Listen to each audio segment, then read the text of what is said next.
Трасса Челны-Казань, метров 200 видимость, метет, дорога скользкая. На трассах Татарстана ввели ограничения движения для автобусов и грузовиков. При низкой видимости и образовании гололедицы недалеко до беды.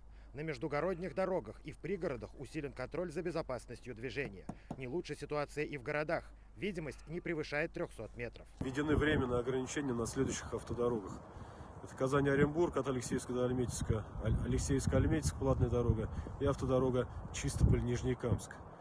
Призываем всех водителей строго соблюдать правила дорожного движения. Вторая волна снежного циклона обрушилась на Татарстан несколько часов назад. Самолет рейсом Москва-Казань, который вылетел из Шереметьево, перед посадкой в аэропорту имени Тукая не смог сразу приземлиться и более получаса летал над городом в ожидании подходящих условий для посадки. Сейчас борт благополучно приземлился. Международный аэропорт Казань работает в штатном режиме.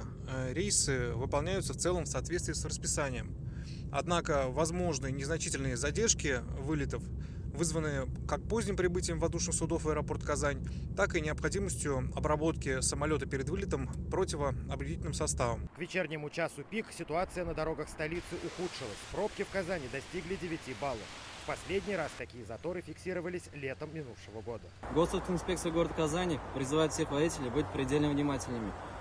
Выбирайте скорость, которая позволит вам безопасно управлять автомобилем в условиях ограниченной видимости. Гидрометцентр России объявил оранжевый уровень погодной опасности на обширных территориях европейской части страны. Уже сейчас в Татарстане местами ветер достигает 18 метров в секунду. Предстоящей ночью ситуация может ухудшиться. Мы ожидаем от умеренных до сильных осадков в ближайшие дни на период с 28 января по 2 февраля текущего года.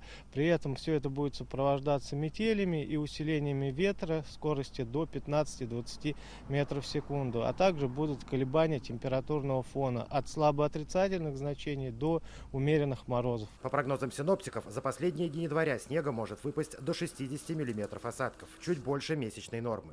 Нынешняя непогода характерна для западных циклонов, которые приносят теплый влажный воздух. Тагир Валиди, Игорь Романов, Адель Мендубаев, Ренат Сахибгареев, ТНВ, Казань.